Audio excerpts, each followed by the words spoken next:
There is a place in the Caribbean where the ocean hides a dark secret. For centuries, sailors whispered about it. An island where the sea itself became part of the slave trade. A place where enslaved Africans were sometimes thrown overboard. Not because they had died, but because they were no longer considered profitable. And beneath the waves, sharks learned to follow the ships. Today's story takes us into one of the most haunting legends of the Atlantic world, the island where slaves were thrown to sharks. The Atlantic Crossing. Between the 1600s and the 1800s, the Atlantic slave trade became one of the largest forced migrations in human history. European ships sailed to the western coasts of Africa. There, captives were purchased, traded, or forcibly taken from slave forts along the coast. Once loaded onto ships, they were transported across the Atlantic Ocean in a journey known as the Middle Passage. The destination was usually the plantations of the Caribbean, Brazil, or North America. But the journey across the ocean was brutal. The ships were overcrowded. Hundreds of captives were chained together in dark wooden holds. Fresh air was limited. Food and water were scarce. Disease spread quickly in such conditions. For many people trapped on those ships, survival was never guaranteed. The economics of human cargo. To slave traders, the captives aboard their ships were not seen as human beings. They were treated as cargo. Each man, woman, or child had a monetary value. Plantation owners in the Caribbean paid high prices for enslaved workers. Sugar plantations in particular demanded enormous labor, and the demand for new slaves was constant. Because the work was so harsh, many enslaved workers died within a few years. So ships continued to arrive, year after year, decade after decade. But during the voyage across the Atlantic, something else began happening. Something that turned parts of the Caribbean Sea into waters of horror. The sharks began to follow. Sailors soon noticed a strange pattern. Large groups of sharks would often appear behind slave ships. At first, many captains believed this was simply coincidence. But over time, the truth became impossible to ignore. The sharks had learned something. They had learned that slave ships sometimes threw bodies into the ocean. People who had died during the voyage were often discarded at sea. And the sharks quickly discovered an easy source of food. Soon they began following the ships, waiting, circling beneath the waves. A dark reputation. Some locations in the Caribbean became particularly infamous. Among them were islands like Barbados, Jamaica, and the trading ports surrounding Haiti. These islands were major centers of the slave trade. Ships arrived constantly, delivering new captives to plantation owners. But sailors spoke of certain waters where the sharks gathered in large numbers.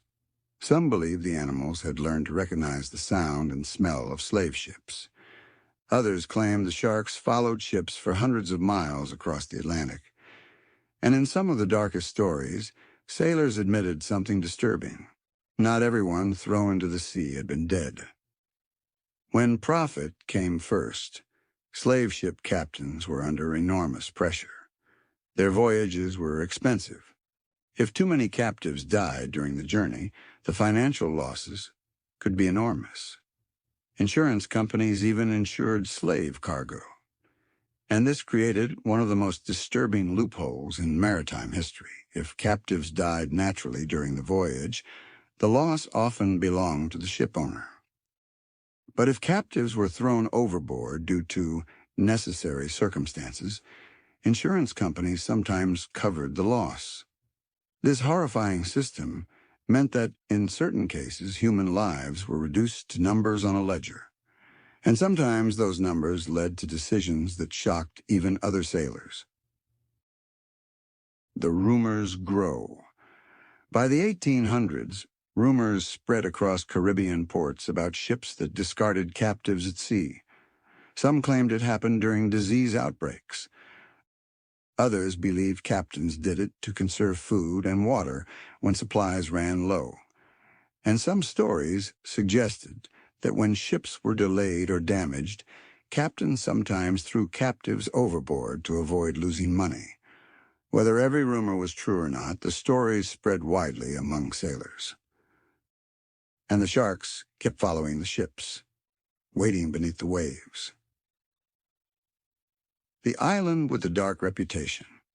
Among the many places linked to these stories, one island developed an especially haunting reputation.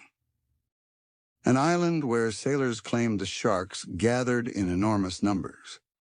An island where the sea seemed permanently stained by the memory of the slave trade. That island would become known in maritime folklore as a place where the horrors of the Atlantic crossing reached their darkest point. By the late 1700s, the horrors of the Atlantic slave trade were no longer completely hidden. Sailors talked, dock workers whispered stories, and sometimes the truth slipped into courtrooms. One of the most shocking stories came from a British slave ship that sailed the Atlantic in the year 1781. Its name would become infamous. The ship was called the Zong, and what happened aboard that vessel would reveal just how far greed could go when human lives were reduced to cargo. A ship packed beyond limits. When the Zong left the African coast, it was carrying far more captives than a ship of its size should have held. More than 400 enslaved Africans were crammed into the vessel.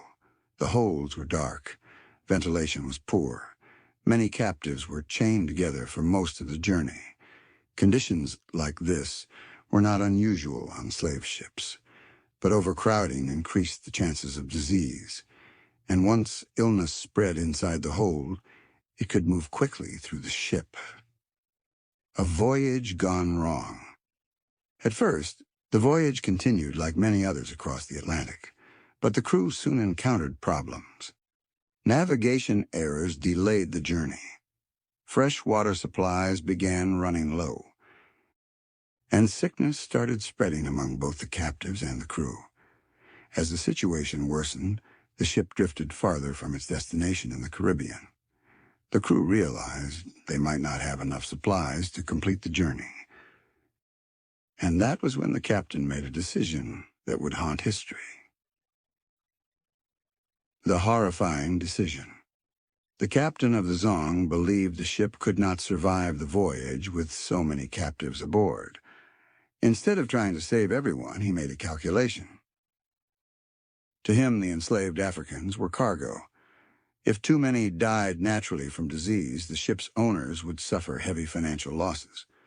But if captives were thrown overboard to save the ship, insurance policies might cover the loss. And so the captain ordered something unimaginable. Groups of enslaved Africans were brought up from the ship's hold, and one by one they were thrown into the ocean. Some accounts suggest that more than 130 people were thrown into the sea. The sharks below.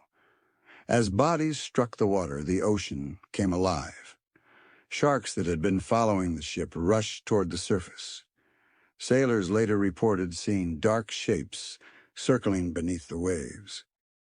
The sea churned with movement, and the screams of those thrown overboard echoed across the deck. Even some members of the crew were disturbed by what they witnessed.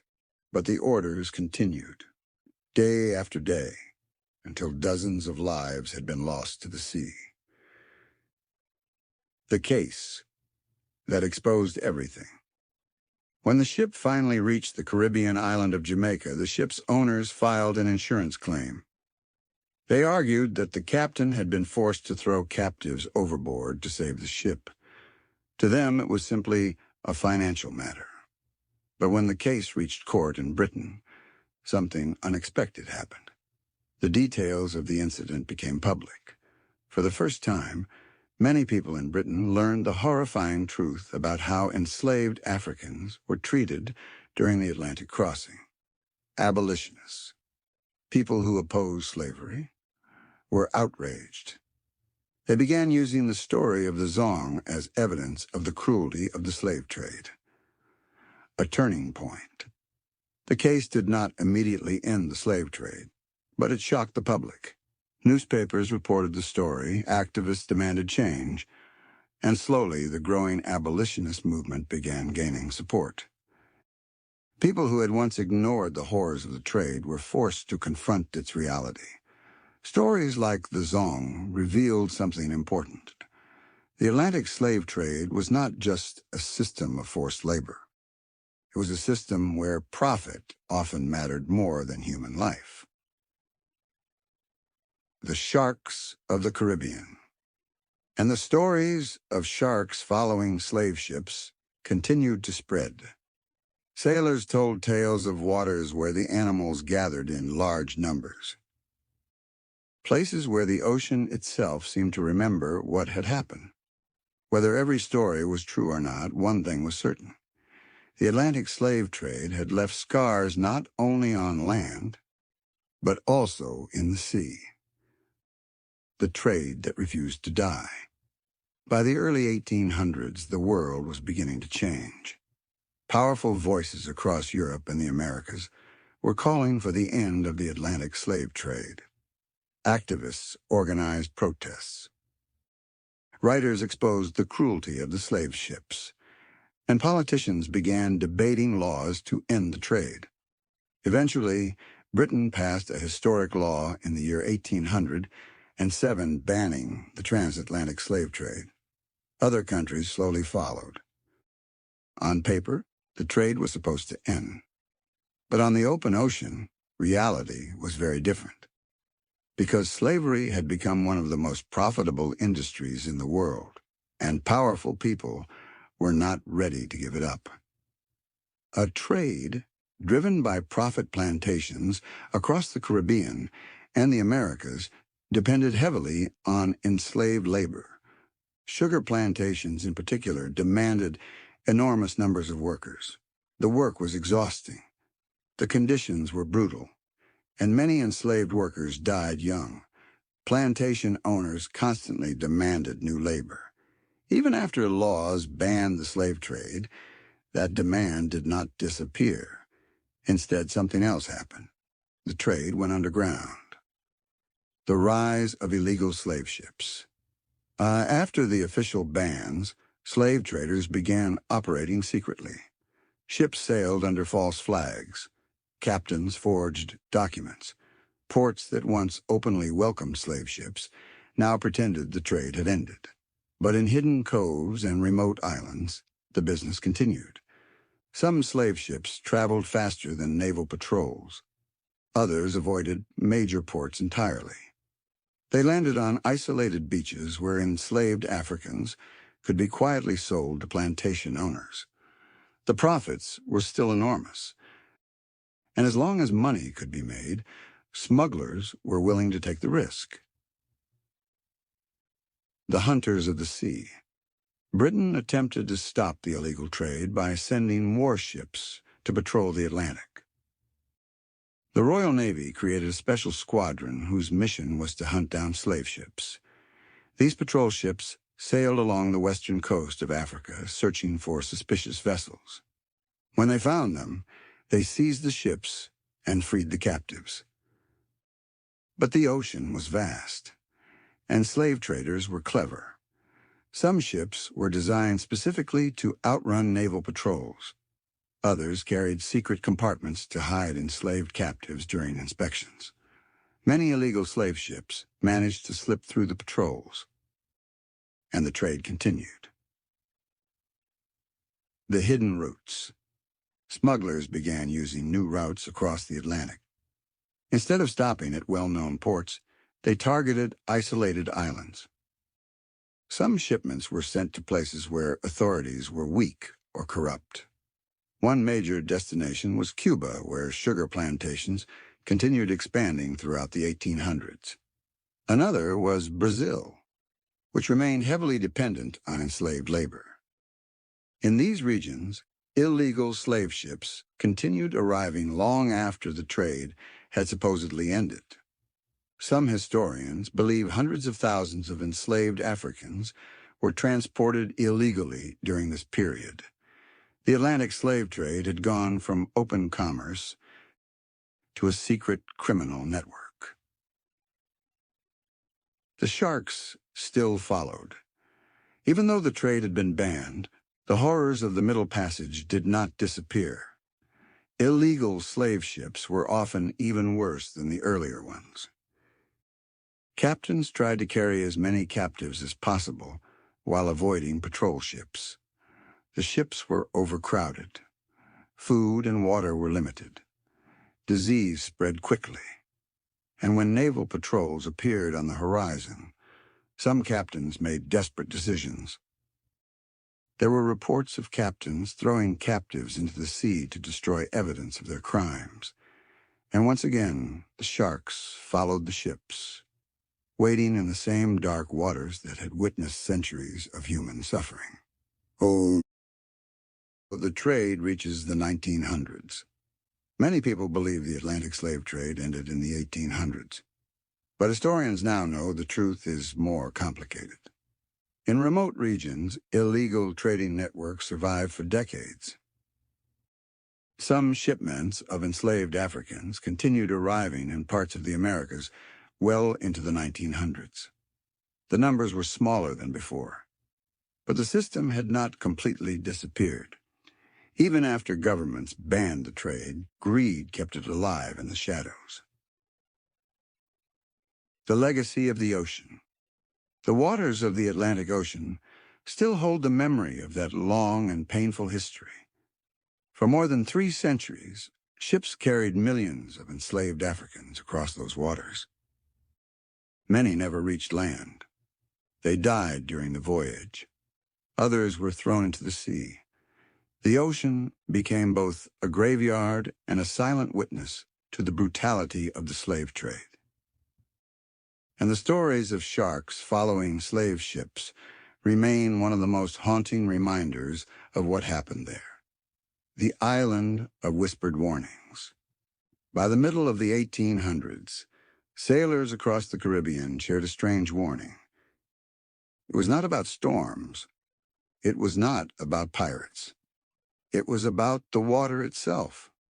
Some sailors claimed there were places in the Atlantic where sharks gathered in unusually large numbers, waters where the sea seemed alive with movement beneath the surface. And many of those stories pointed toward the same region of the Caribbean, the waters surrounding the island of Barbados, a center of the slave trade. During the height of the Atlantic slave trade, Barbados was one of the busiest slave trading hubs in the Caribbean. Ships arrived constantly. Some came from Europe carrying goods. Others arrived from Africa carrying enslaved captives. The island's sugar plantations were extremely profitable, but they required enormous amounts of labor. Plantation owners purchased thousands of enslaved Africans every year. Barbados became one of the main entry points for the slave trade in the Caribbean. From there, captives were sometimes sold and transported to other islands. The port was always busy. Ships filled the harbor, and the sea around the island was rarely quiet. Sailors began to notice something. Dock workers and sailors began noticing something unusual in the waters near the harbor. Large sharks often appeared around slave ships. At first, sailors assumed it was simply coincidence. After all, sharks were common in warm ocean waters. But the behavior of these sharks seemed different. They did not just appear occasionally. They followed the ships. Some sailors claimed the animals began circling long before the ships reached port. Others said the sharks trailed the ships for days across open water. Soon, a disturbing theory began spreading among the crews. The sharks had learned something. They had learned that slave ships sometimes carried death. The ocean as a grave. Life aboard slave ships was brutal. Captives were crammed into the holds with little space to move. Fresh air was limited. disease spread quickly, and when people died during the voyage, the bodies were often thrown to the sea.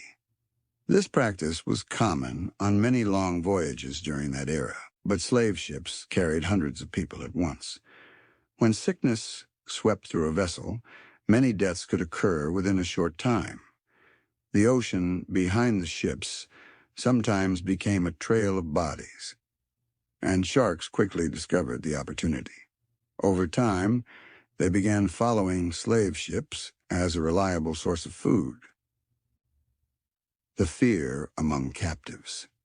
Some sailors wrote in their journals that enslaved captives could see the sharks circling the ship. The animals often followed just below the surface, dark shapes moving through the water, their fins slicing through the waves. For people already trapped in chains, the sight must have been terrifying, because the ocean was not an escape. Jumping overboard did not mean freedom. It often meant death. Stories that spread across ports. By the late 1800s, stories about sharks following slave ships had spread across many Caribbean ports. Sailors arriving in Jamaica, Haiti, and Cuba shared similar accounts. Some claimed the sharks followed ships for hundreds of miles. Others believed the animals had learned to recognize the sounds of slave ships. And in the taverns near the docks, sailors sometimes whispered darker stories. Stories about captains who threw captives overboard during desperate moments at sea. Stories about the ocean becoming a feeding ground. The island with the dark reputation. Stories that haunted the men who witnessed them. Because of these stories, some sailors began referring to certain waters near Barbados as cursed.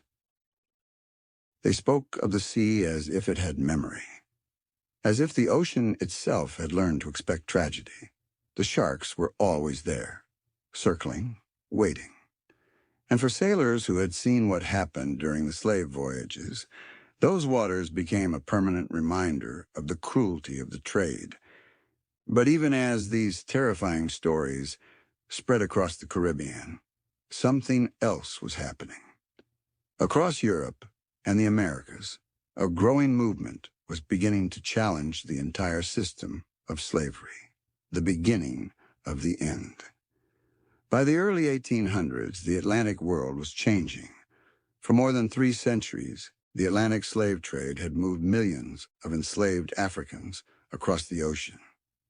But now, powerful voices were beginning to challenge the system. Writers, activists, and religious leaders across Europe started speaking out against slavery. They described the cruelty of the slave ships. They exposed the brutal conditions on plantations. And slowly, public opinion began to shift. The idea that human beings could be bought and sold like cargo was becoming harder for many people to accept.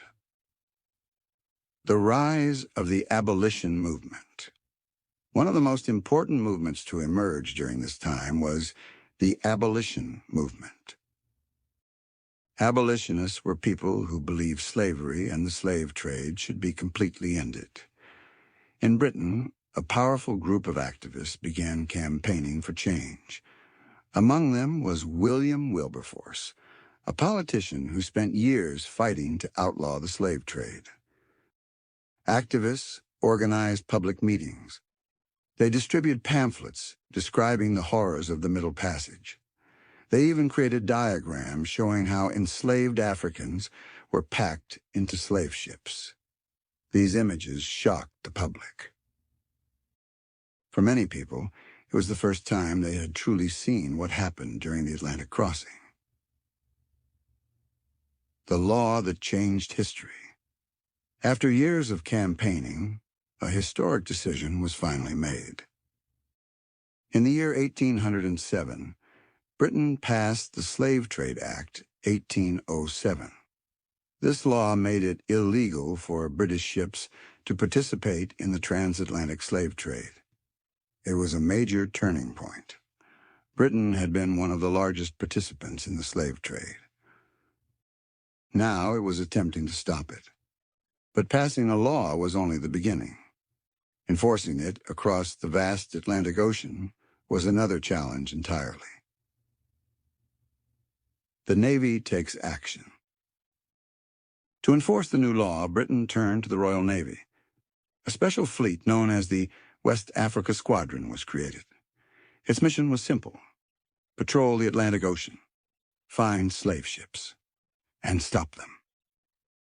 Warships began sailing along the western coast of Africa, searching for vessels carrying enslaved captives. When they discovered slave ships, they seized them and freed the captives. Over the next decades, thousands of enslaved Africans were rescued by these patrols. But the ocean was enormous, and slave traders were determined to keep their business alive. Smugglers and secret voyages. Even after the trade was banned, many ships continued operating illegally. Some slave traders used faster ships designed to outrun naval patrols. Others sailed under false flags to disguise their activities. Instead of docking at major ports, smugglers began landing on isolated beaches or remote islands. Plantation owners were still willing to pay high prices for enslaved workers. And as long as money could be made, smugglers continued taking the risk. The trade had been outlawed, but it had not yet disappeared. The final strongholds.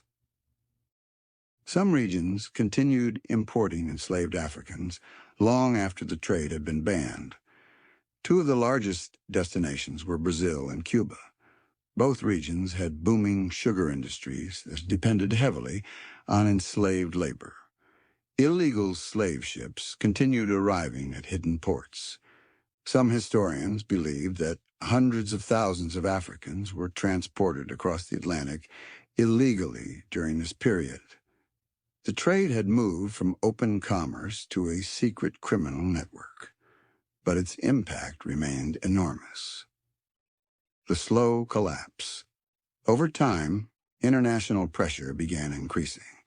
More countries outlawed the slave trade. Naval patrols became stronger, and the risks for slave traders grew higher. By the late 1800s, the transatlantic trade had greatly declined. The last known slave ships crossing the Atlantic appeared in the late 19th century. Yet historians continued to debate exactly when the trade truly ended. Because in remote places and hidden networks, illegal trading sometimes continued even into the 1900s. The Atlantic slave trade did not disappear overnight. After centuries of suffering, it faded slowly. The ocean that remembered. Long after the slave ships disappeared, the stories remained. Stories of the Middle Passage. Stories of sharks following the ships.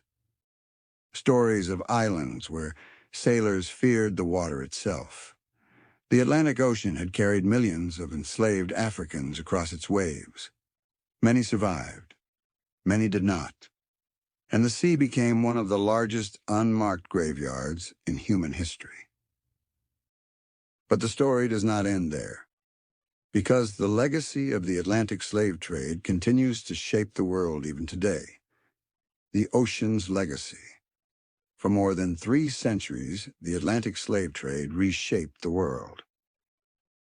From the 1600s through the 1800s, millions of Africans were taken from their homes and transported across the Atlantic Ocean. Some historians estimate that more than 12 million people were forced onto slave ships. But not everyone survived the journey. The Middle Passage was one of the most brutal voyages in human history.